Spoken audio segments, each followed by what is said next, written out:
देख रहे हैं इस समय जयकुदेव चंदन नदवई और इसमें मौजूद हूँ मैं भौसिंगा गाँव तहसील नदवई जिला राजस्थान में। यहाँ पे 7 दिवसीय श्रीमद् भागवत कथा का आयोजन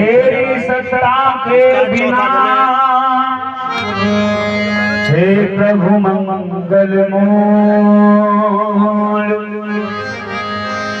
पता तक हिलता नहीं खिले न कोई फूल।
जिनके मुंह में रसगुल्ले का नाम सुनकर पानी आ गया। चलो नहीं आया वो भी कर लो, सभी उठाओ दोनों हाथ और तालियों के साथ। चारों ललना प्रगट भये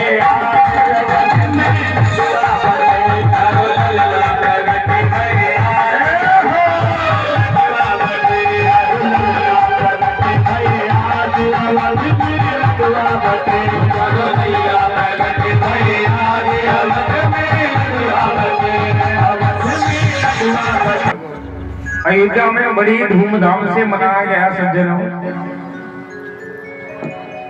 मास दिवस भा दिवस पुनि मरम न जाने एक महीना निकल गया, किसी को मालूम भी नहीं हुआ। इतनी खुशी अयोध्या के अंदर है। समय आया, गुरु वशिष्ठ के द्वारा भगवान का नामकरण संस्कार हुआ। सो सुख धाम राम असनाम अखिल लोकदायक विश्राम। गुरु वशिष्ठ ने नामकरण संस्कार किया कि महाराज दशरथ, आपके जो बड़े पुत्र राम हैं, ये सुखों को देने वाले हैं।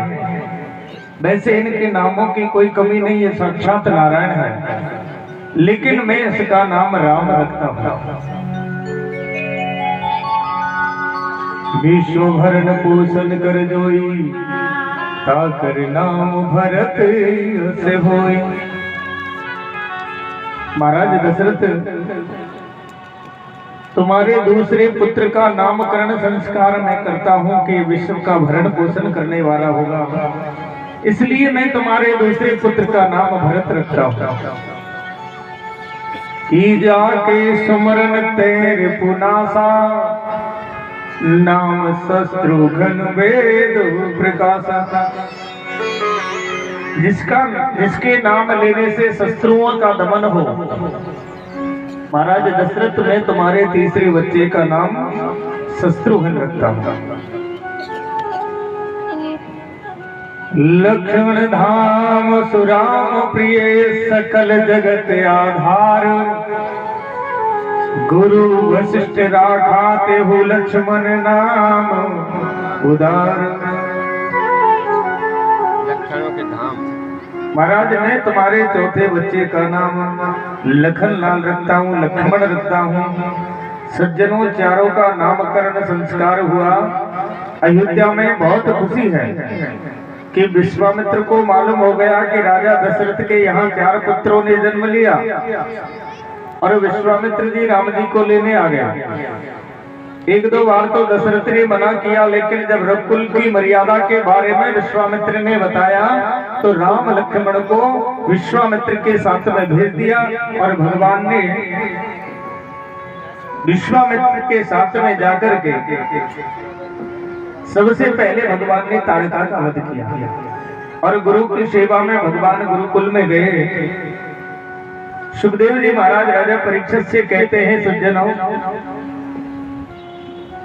राम कथा का जो विवरण है भागवत में बहुत कम है, इसलिए संक्षेप में आपको थोड़ा थोड़ा सुनाता चलूंगा।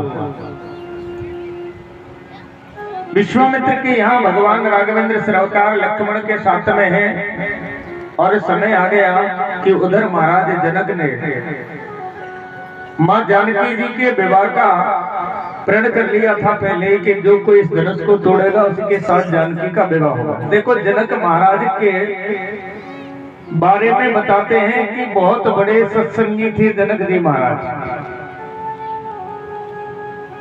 स्वयं व्यास जी महाराज ने अपने पुत्र सुखदेव को सत्संग के लिए जनक के पास में भेजा। जब इतना बड़ा ज्ञानी व्यक्ति होकर के ऐसा प्रण जनक ने क्यों किया? अज्ञानियों की सी बात महाराज जनक ने की कि मेरी जानकी का विवाह मैं उससे करूंगा जो धनुष को तोड़ेगा। सज्जनों, ये शिव धनुष था।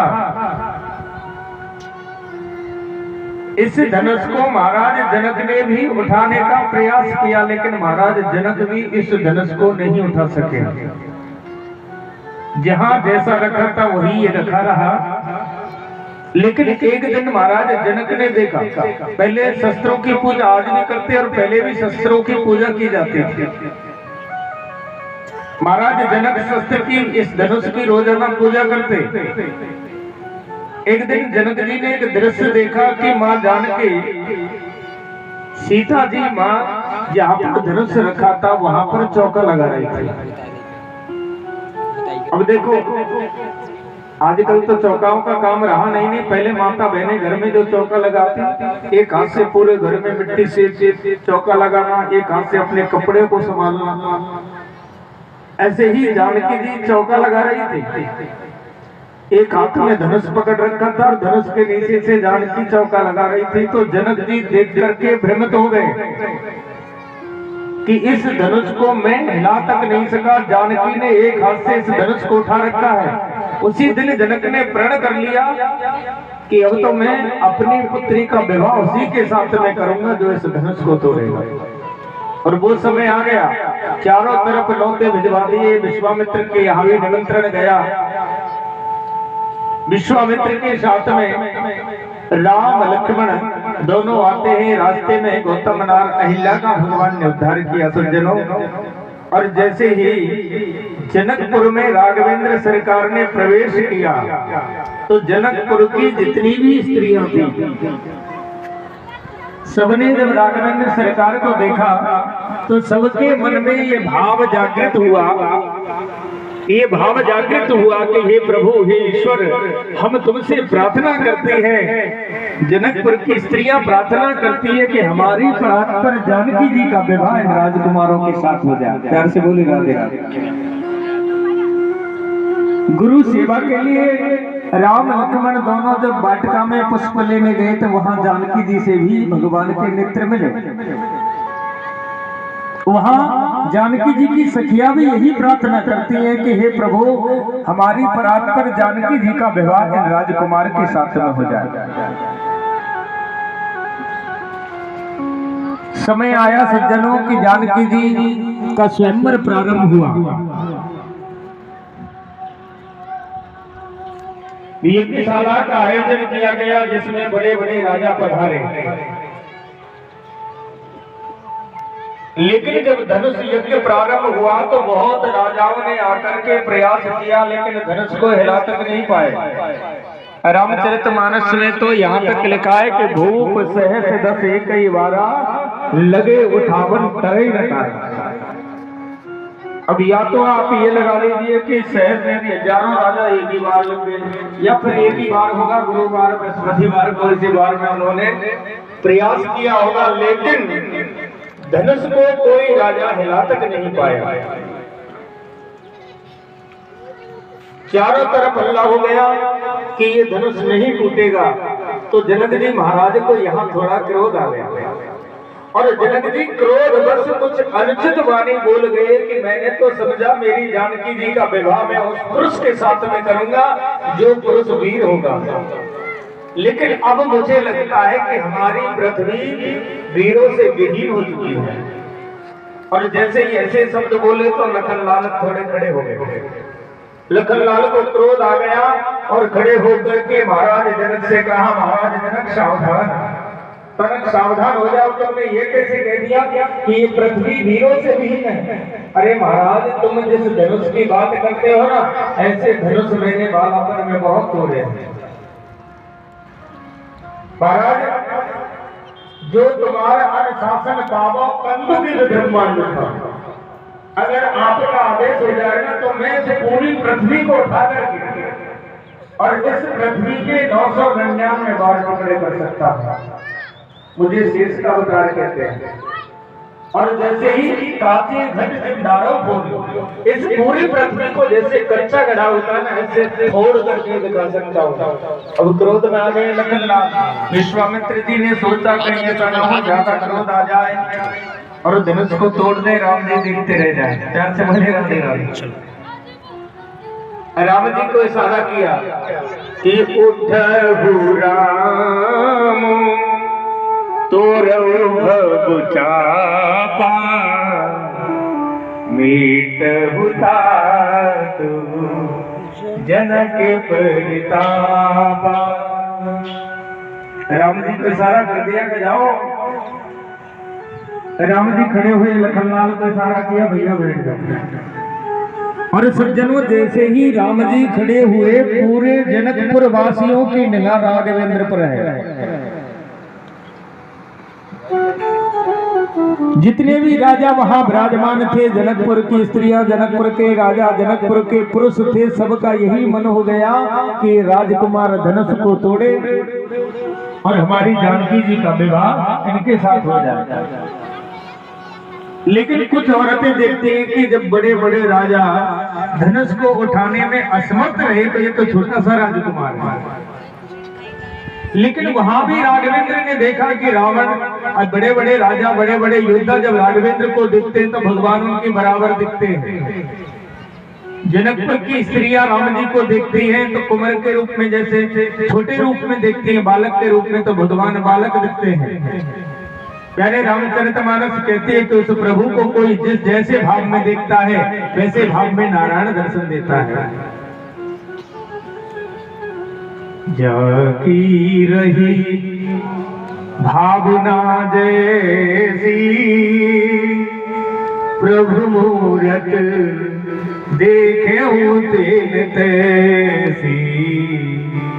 जाकी रही जैसे भाव से, जिस भाव से भगवान को जिसने देखा, भगवान उसी भाव में दिख रहे हैं।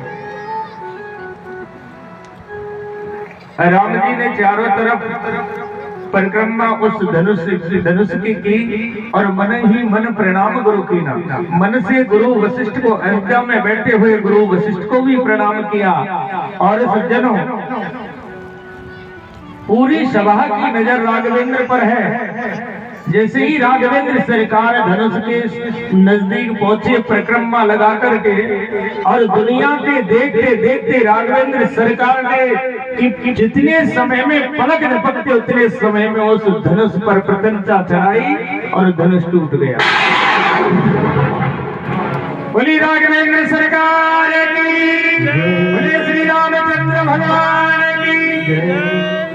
पूरे जनकपुर में खुशी का माहौल हो गया। पूरे जनकपुर में खुशी है। और जानकी जी जयमाल लेकर के यज्ञशाला में पधारी, राघवेंद्र सरकार आ गए। और जैसे ही जानकी जी राघवेंद्र सरकार के सामने आई ना, तो राघवेंद्र जी थोड़े तनके खड़े हो गए। ये पहले ऐसा प्रचलन था कि स्त्री के आगे पुरुष लोग कम झुकते थे। अब कलयुग की बात अलग है। कलयुग में तो हम देखते हैं 10वीं शादी तो कराते ही है, कहने की जरूरत ही नहीं पड़ती, पंडित जी को हर काम बर कर लेता अपने आप। थोड़ा बहुत कोई बगल वाले भी अगर कहें भैया झुक जाओ, कहने की जरूरत नहीं, अपने आप ही झुक जाते हैं, ताजीवन फिर झुके ही रहते हैं, प्यार से बोली राधे राधे। राम जी थोड़े तन के खड़े हो गए, सखियां बोली महाराज तनक थोड़े से झुक जाओ, हमारी जानकी थोड़ी छोटी है। राम जी बोले देखो हम मर्यादा में छत्री होकर के हम झुक नहीं सकते, पूरा प्रयास जनकपुर की सखियों ने किया लेकिन राम जी झुके नहीं।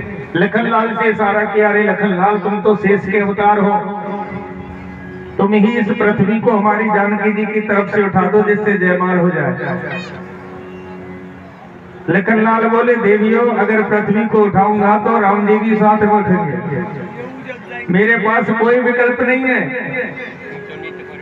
स्वयं जनक जी आकर के भगवान राघवेंद्र से प्रार्थना करते हैं कि राम जी तनक थोड़ा झुक जाओ, मेरी जानकी थोड़ी छोटी है। अरे झुक जइयो तनक रघुवीर सिया भाई छोटी है, झुक जइयो तनिक रघुवीर सिया भाई छोटी है, झुक जइयो तनिक रघुवीर सिया भाई छोटी है, तनिक रघुवीर सिया भाई छोटी है भाई बारी है, छोटी है भाई बारी है, छोटी है भाई बारी है, छोटी है भाई बारी है, रघुवीर सिया भाई छोटी है, रघुवीर सिया भाई छोटी है।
छोटी है छोटी है, तुम हो राम जी अयोध्या के राजा, तुम हो राम जी अयोध्या के राजा, तुम तो हो राम जी अयोध्या के राजा, तुम तो हो राम जी अयोध्या के राजा, और हमें जन्म हमारी छोटी है, छोटी है भाई बारी है, छोटी है भाई बारी है, छोटी है लली बारी है, छोटी है लली बारी है, तुम हमारी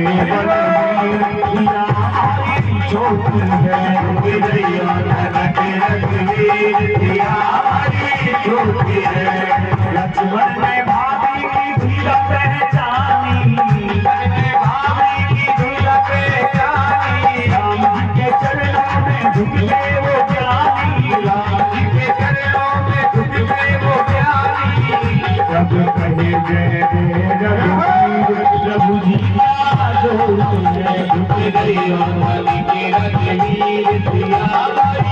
छोटी है, छोटी है बारी बारी है, छोटी है बारी बारी है, छोटी है बारी बारी है, छोटी है बारी बारी है। और तुम हो बड़े बलवीर सिया बारी छोटी है, मेरी और मेरी वीर सिया बारी छोटी है, मेरी और मेरी वीर सिया बारी छोटी है, मेरी और मेरी वीर सिया बारी छोटी है, सिया बारी छोटी है, सिया बारी छोटी है, सिया बारी छोटी है, सिया बारी छोटी है, सिया बारी छोटी है, सिया बारी छोटी है, तुम्हारी छोटी है, तुम्हारी छोटी है, तुम्हारी बात है, सिया बारी छोटी है, सिया बारी छोटी है। आज जनक जी ने बहुत प्रयास किया लेकिन राम जी नहीं झुके। लखनलाल को फिर आदेश प्राप्त हुआ, लखनलाल आए और एकदम सीधे राम जी के श्री चरणों में लेट गए सज्जन। अब राम जी ने सोचा भगवान लखनलाल प्रणाम कर रहे हैं, 1 मिनट हो गए, 2 मिनट हो गए, 4 मिनट हो गए, लखनलाल उठे ही नहीं, सीधे लेटे हुए हैं। राम जी ने सोचा लखनलाल को कुछ हो गया, और जैसे ही राम जी लखनलाल को उठाने के लिए झुके, जानकी ने मौका पाया और जयमाल हो गई। बोल राघवेंद्र सरकार की भगवान राघवेंद्र की जयमाला हुई। सज्जनों, उधर महाराज दशरथ को नौता भेजा गया कि तुम्हारे राम का विवाह हमारी जानकी से होगा, बारात लेकर के आ गया। अब देखो शंका कि महाराज सभी राजाओं को नौता दिया लेकिन दशरथ को नौता क्यों नहीं दिया? बिंदु शास्त्र का निर्णय है कि राजा दशरथ को नौता इसलिए नहीं दिया कि एक बार राजा जनक के राज्य में चर्म रोग हो गया था, और उस चर्म रोग को हटाने के लिए केवल महाराज दशरथ के पास में औषधि थी। जैसे ही जनकपुर वासी महाराज दशरथ के यहाँ अयोध्या में पहुंचे, प्रातःकालीन की बेला थी, डोम एक बंगी महाराज के दरबार में झाड़ू लगा रहा था। पूछा कि महाराज का मिलने का समय क्या है? उस डोम ने पूछा क्या काम है? बोले हमारे राज्य में ऐसे ऐसे रोग हो गया और उसकी औषधि, अगर कोई व्यक्ति कच्चे सूत से कुएं से जल खींच करके उस जल से औषधि बना दे तो वो रोग ठीक हो जाएगा। तो वो काम राजा दशरथ को करना था, वो काम एक डोम ने कर दिया। बोले काम तो मैं ही कर दूंगा।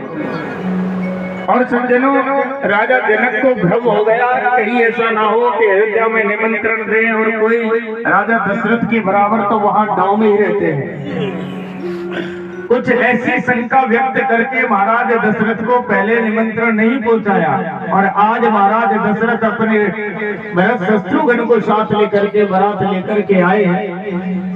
और भगवान राघवेंद्र सरकार का विवाह बारात पर श्री जानकी जी के साथ में हुआ, भरत जी का विवाह बारात पर मांडवी के साथ में हुआ, शत्रुघ्न का विवाह सत्यकीर्ति के साथ में हुआ, और लक्ष्मण का विवाह उर्मिला के साथ में हुआ। बारात की विदाई लेकर के महाराज दशरथ अयोध्या में पहुंचे तो अयोध्या के अंदर 100 गुनी खुशी है। पहले तो बुढ़ापे में चौथे पन पायो सुतसारी, चौथे पन में महाराज दशरथ को 4 पुत्र मिले। आप विचार करें कि बूढ़े बाबा के घर में अगर छोरा है जाए तो वाकई खुशी को ठिकानों का है। उसकी खुशी के ठिकाने के बारे में कोई कह नहीं सकता। तो महाराज दशरथ के 4 पुत्र हुए, चारों का संयोग से जल्दी विवाह हो गया, तो उसकी खुशी के ठिकाने कोई कह नहीं सकता। और देखो घर में अगर ज्यादा खुशी आने लग जाए, समझो कभी कभी उस घर को नजर भी लग जाती है, उस घर को नजर भी लग जाती है। आज महाराज दशरथ ने एक दिन अपना मुख शीशे में देखा। अब देखो शीशा में तो रोज ही आदमी मुख देखता है, देखता कि नहीं देखता, लेकिन कोई कोई दिन ऐसा आता है कि आदमी बड़े गौर से अपने चेहरे को देखता है, इधर से उधर, इधर से उधर। और कोई दिन ऐसा आता है जल्दी बाल काटे और निकल गए, होता है ना ऐसा। ऐसे ही राजा दशरथ ने अपना मुख शीशे में गौर से देखा तो कान के बाल सफेद हो गए।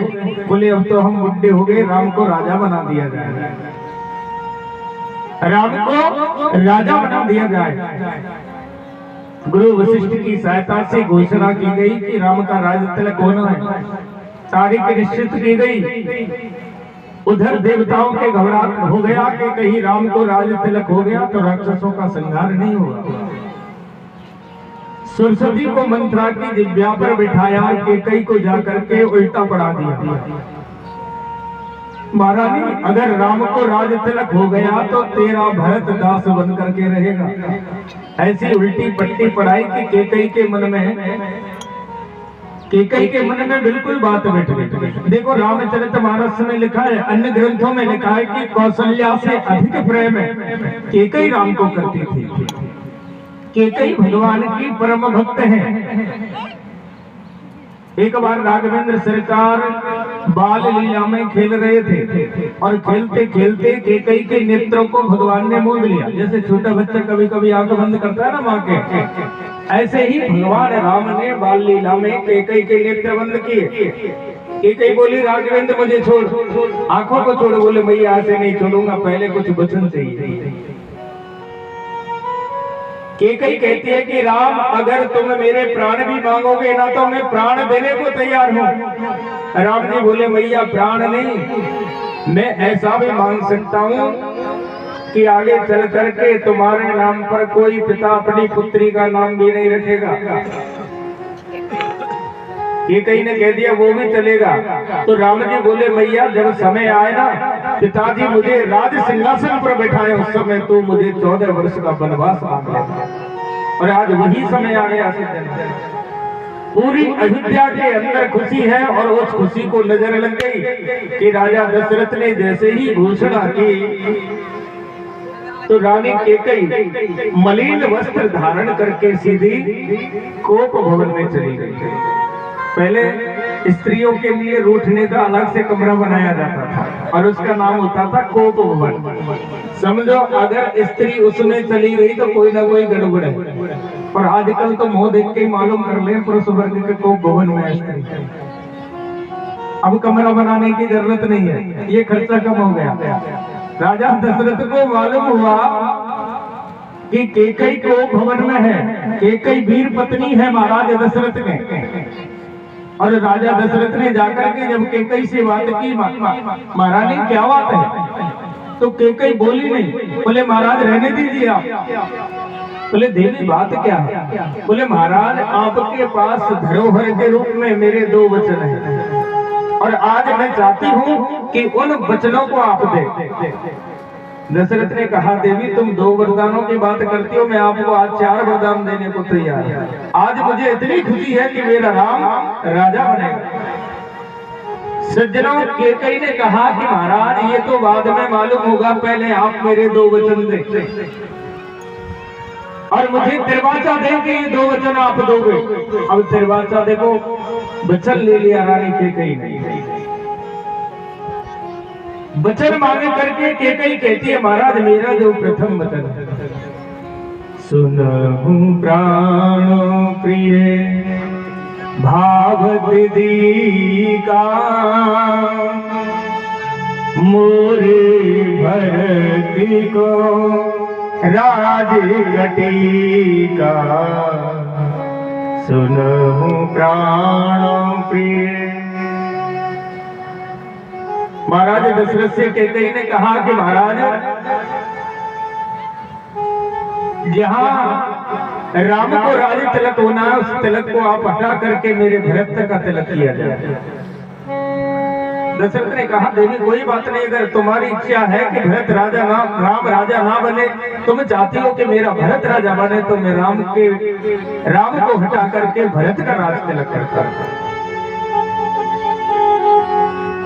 जैसे ही केकई ने कहा एक वचन मांग लिया, लेकिन जब दूसरा वचन मांगते हैं कितना कठोर वचन मांगा कि सुबेश विशेष उदासी 14 वर्ष राम बनवासी तापस वेश। बोले महाराज मेरा दूसरा वचन है कि राम को 14 वर्ष का वनवास हो जाए, और वो वनवास कैसा, बिल्कुल तपसी वेश। और जैसे ही केकई ने कहा, महाराज दशरथ कहते अरे केकई तू इस वरदान को हटा करके कितने भी वरदान मांग ले, लेकिन मेरे राम को वनवास मत दे। केकई नहीं मानते क्योंकि संयोग की बात होती है। राम को वनवास होना है तो इसमें केकई का कोई कसूर नहीं है, लेकिन संयोग से ये सब खेल रचा है। सज्जनों आज केकई अपनी अड़ पर है। बोले मुझे बचन बस यही चाहिए कि मैं राम को तपसी वेश में देखना चाहता हूं, और वो भी 14 वर्ष के लिए। पूरी अयोध्या में जब इस बात का मालूम हुआ सज्जनों, पूरी अयोध्या गमहीन हो गई, चारों तरफ अल्लाह हो गया।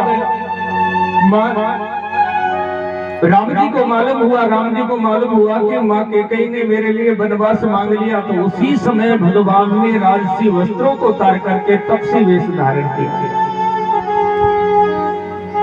सज्जनों माँ जानकी जी भी आ गई कि महाराज मैं भी आपके साथ वन में चलूंगी। राम जी बोले जानकी तुम छोटी होगी, तुम्हें ले जाने का अधिकार नहीं है, तुम यही रह करके माता पिताओं की सेवा करो।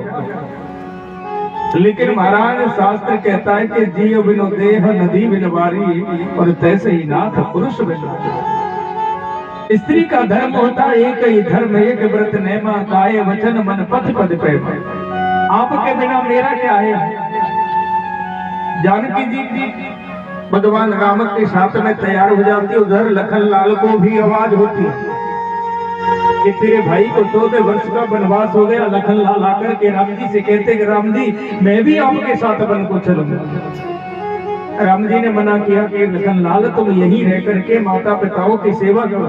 लखन लाल जब ज्यादा जिद करते हैं तो राम जी ने कहा कि भैया एक बार तेरी माँ को पूछ ले।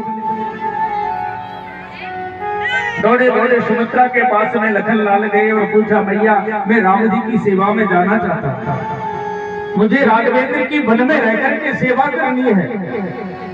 तो धन्य है वो माता, कितना सुंदर जवाब दिया कि बेटा किस राम की बात कर रहा है, कि राम तो तेरे लिए ही वनवास इस तपसी वेश में है कि तुम रे ही भाग राम बन जाही, दूसर ताप काज कछु नाही, तुमरे ही भाग। कैसा सुंदर जवाब दिया कि बेटा तेरे लिए ही राम वन को जा रहे हैं, और इसमें पूछने की कोई जरूरत नहीं है, तू जा और राघवेंद्र की सेवा कर। सज्जनों अंतर कथा के अंतर्गत प्रसंग आता है कि लखन लाल शेष के अवतार है, और स्वरूपणखा अगले जन्म में लखन लाल की पत्नी थी नागकन्या। कुमार्ग चलने के कारण लखन लाल ने इसको घर से निकाला और प्रतिज्ञा की कि अब मैं तेरे नाक कान काट के ही छोड़ूंगा। उस जन्म में ये शूर्पणखा लखन लाल से भाग गई थी। तो सुमित्रा कहती है कि तू अपनी प्रतिज्ञा अब जाकर के पूरी कर लेगा। प्यार से बोले राधे राधे। पूरी अयोध्या गमहीन है। राम जी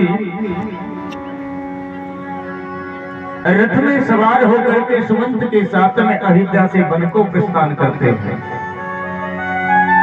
पूरी अयोध्या राम जी के पीछे पीछे है सज्जनों।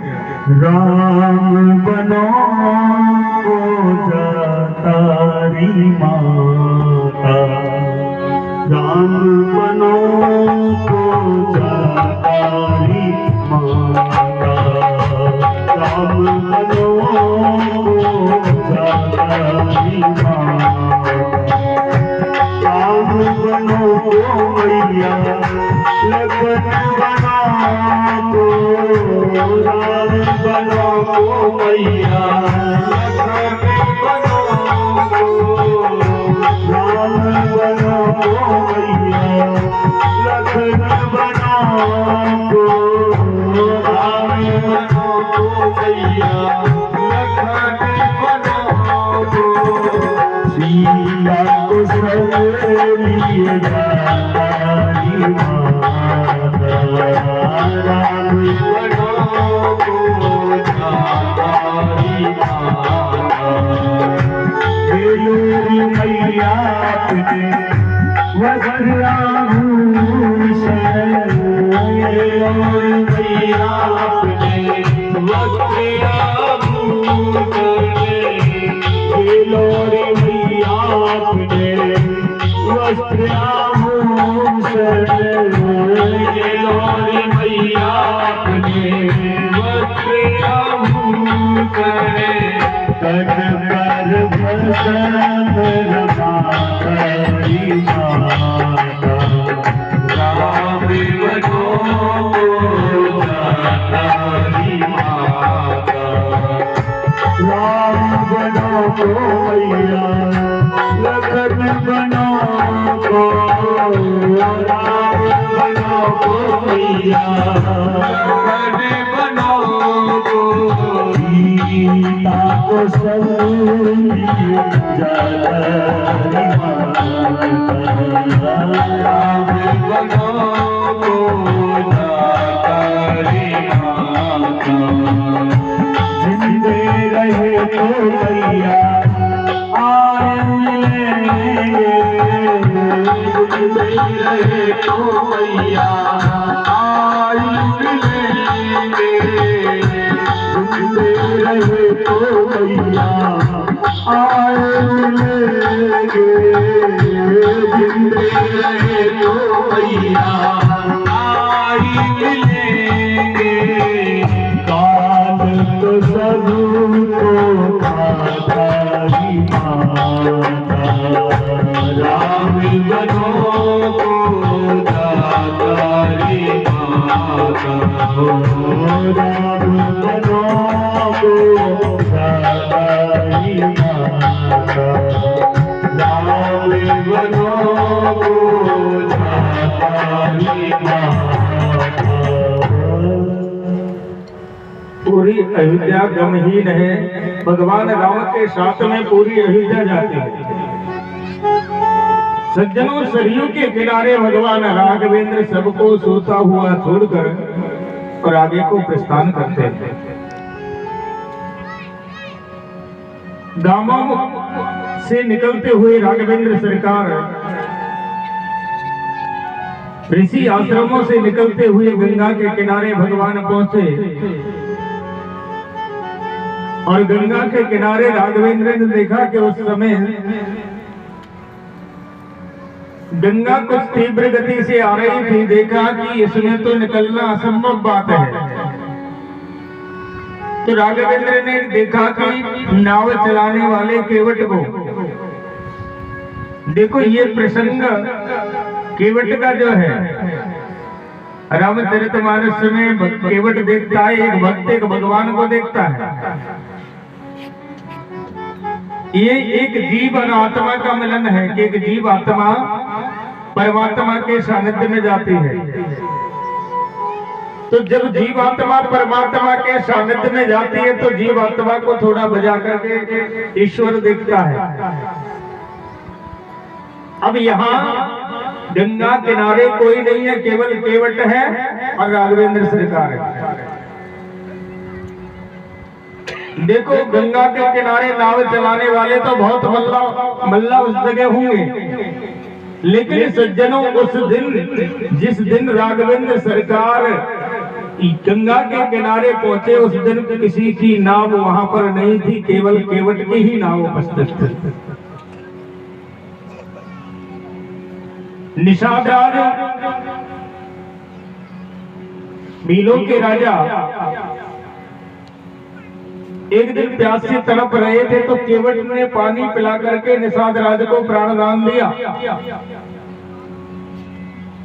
निषाद राज कहता है कि केवट मैं तेरा आभारी रहूंगा जीवन पर्यंत, कभी कोई सहायता चाहिए तो मुझसे मांग लेना।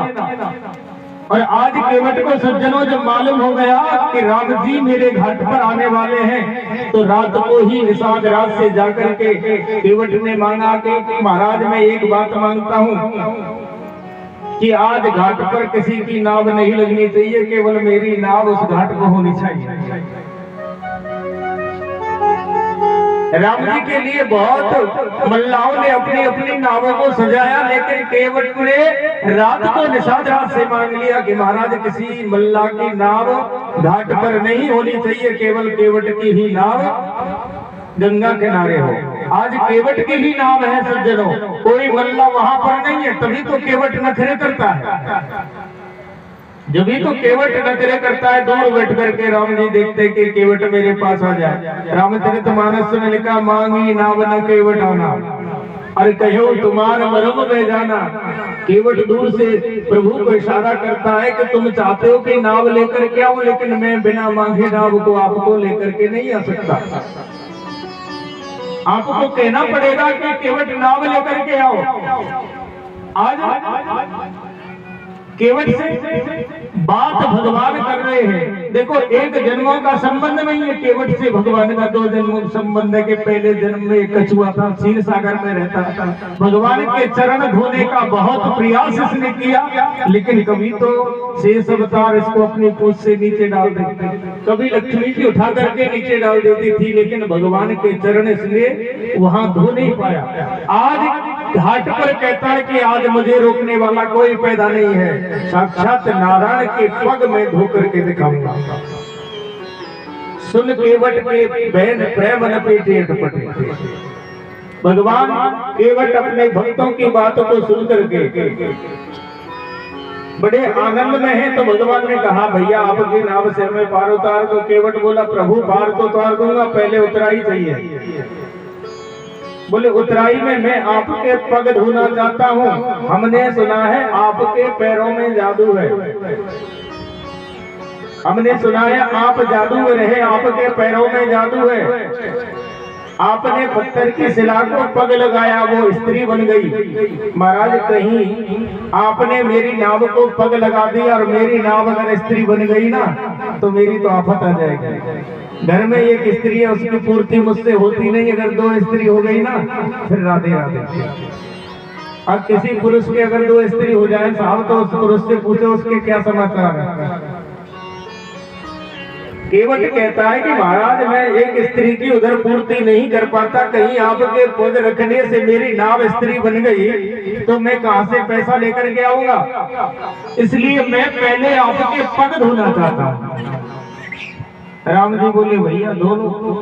तो केवट दौड़ा दौड़ा घर गया। सज्जनों, घर जाकर के केवट घर जाकर के खटोटा लेकर के आता है। खटोटी नहीं लाया, खटोटा लेकर के आया। कहीं ऐसा अगर खटोटा के पैर लगा और लड़का बन गया तो कम से कम नाव चला करके गुजारा तो कर लेगा, और लड़की बन गई तो फिर शादी करनी पड़ेगी। प्यार से बोले राधे राधे। बहुत कलाकार है केवट, और केवट जाति कलाकार होती है साहब। कभी मिलकर देखना, केवट जाति होती भी कलाकार है। तो केवट घर दौड़ा दौड़ा गया, खटोटा लेकर के आया, राम जी के पैर धो रहा। लखन को इशारा किया कि अब रोक करके दिखाए, और केवट ने राम जी से अपने पितरों का तर्पण भी कराया, और अपनी नाव में केवट ने भगवान राघवेंद्र को बिठाया। सज्जनों, और गुनगुनाकर के नाव को कभी इस पार ले जा, कभी इस पार ले आए। कम से कम 10 चक्कर भगवान के उस गंगा में केवट ने लगवाए। राम जी बोले, भैया क्या इसमें घुमाते रहोगे या फिर हमको उधर उतारोगे भी? केवट बोला, महाराज परेशान हो गए। बोले, हाँ, बहुत काफी समय हो गया तुम इधर से उधर घुमा रहे हो। केवट बोला, प्रभु हम तो 84 लाख योनियों में घूम करके तुम्हारे द्वार पर आते हैं, हम तो परेशान नहीं होते, तुम 10 चक्करों में परेशान हो गए। आज केवट ने सज्जनों भगवान राघवेंद्र सरकार को उस पार उतारा, और भगवान सकुच करके खड़े हो गए, क्योंकि भगवान के पास में कुछ देने को नहीं था। भगवान के पास कुछ नहीं था। तो जानकी जी ने जब देखा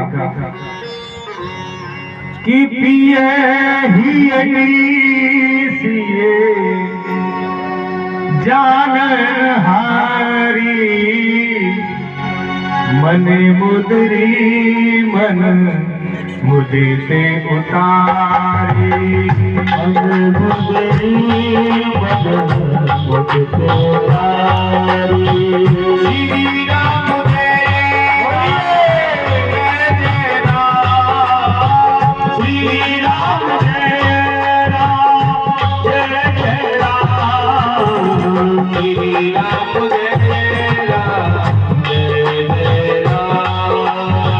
श्री राम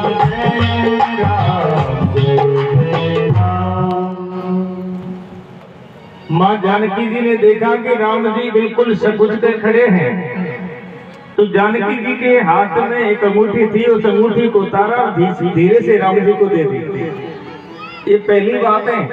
अब की बात ना है साहब, ये राम जी के समय की बात है। अब तो काऊ पुरुष को अगर बस में किराया बीत जाए ना, पत्नी कन रुपया हो तो निकाल के नहीं देंगे ना, चाहे आदमी पिटी जाना बस में, लेकिन एक बार किराया नहीं देंगे, बोले मेरे पास तो नहीं है। आपने देखा होगा जिस समय नोटबंदी हुई थी उस समय किसी पत्नी के पास 1 रुपया नहीं था, लेकिन 8 नवंबर को जैसे ही घोषणा होती है, ये देखो साहब, जिसके पास 2 रुपए नहीं थे उसके पास 5000 रुपए निकले, किसी के पास 3000 रुपए निकले, किसी के पास 10,000 रुपए निकले। ये उस समय की बात बता रहा हूँ कि जानकी ने अपनी पति की रक्षा के लिए अंगूठी को उतार कर दिया। सज्जनों, राम जी ने जैसे ही केवट को उतराई देना चाहते हैं, तो केवट बोले महाराज क्या कर रहे हो? अरे मैं आपसे उतराई लूंगा। बोले महाराज आपसे उतराई नहीं ले सकता, क्योंकि नाई से ना नाई ले तो धोबी से ना धोबी ले। दे उतराई प्रभु, क्यों जात बिगाड़ रहे हो? क्या आप जात बिगाड़ रहे हो?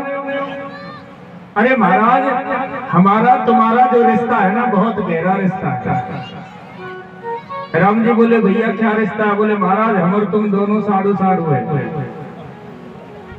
बोले साड़ू का रिश्ता कैसे? बोले महाराज आज तुम मेरे घाट पर आए, मैंने आपको पार उतारा, जिस दिन आपके घाट पर आऊं आप मुझे पार उतार देना। आप भी केवट हो और मैं भी केवट हूं, दोनों बस के ड्राइवर हैं।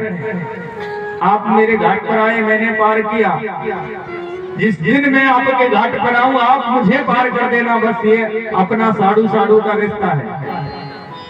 और दूसरा रिश्ता भी है महाराज कि संपत विपत 2 बहन है, संपत विपत 2 बहन है, रहे एक ही साथ, और संपत्ति भाई आपको तो विपत हमारे पास। महाराज 2 बहनें, एक का नाम संपत्ति और एक का नाम विपत्ति। संपत्ति आपको भाई और विपत्ति हमको भाई, तो बताओ साड़ू साड़ू हुए करें। 2 गहरे रिश्ते हो करके आप कहते हो कि मुझे उतराई चाहिए। महाराज आपसे उतराई नहीं ले सकता। बोले केवट लेना पड़ेगा। तो केवट कहता है कि प्रभु अगर आप देना ही चाहते हो तो बस इतना दे दो कि फिरती बार नाथ जो देवा सो प्रसाद में सिर धर लेवा, सो प्रसाद में सिर धर लेवा। श्री राम जय राम जय राम, श्री राम जय राम जय जय राम, श्री राम जय राम जय जय राम, श्री राम जय राम जय जय राम। केवट बोला महाराज अगर आप देना चाहते हो तो मैं आपसे विनती करता हूँ कि जब तुम वनवास पूरा करके और जब वापस आओ ना तो मेरे घाट से होकर के निकल जाना, बस यही उतराई। केवट चाहता है कि मैं एक बार और राघवेंद्र सरकार के पग दूं। ये भावलीला है सज्जनों। केवट चाहता है कि जैसे मैंने आज भगवान के पग धोए वैसे ही वापस आते वक्त भी भगवान के पैर धोऊं। इतनी श्रद्धा केवट के अंदर है। और देखो भक्ति में श्रद्धा जरूरी है, और जब तक श्रद्धा नहीं रखोगे तब तक भक्ति सफल नहीं होगी, भक्ति सार्थक नहीं होगी। इसलिए मन में श्रद्धा जरूर रखें कि ये राम की कथा है, यहाँ साक्षात राम विराजमान है, ऐसा विश्वास रखोगे तो राम आपको मिलेगा। और जब तक श्रद्धा मन में नहीं रखोगे ना तो यहाँ भी सुख नहीं है और वहां भी सुख नहीं है। प्यार से बोली राधे राधे। देखो मुझे एक कहानी याद आती थी।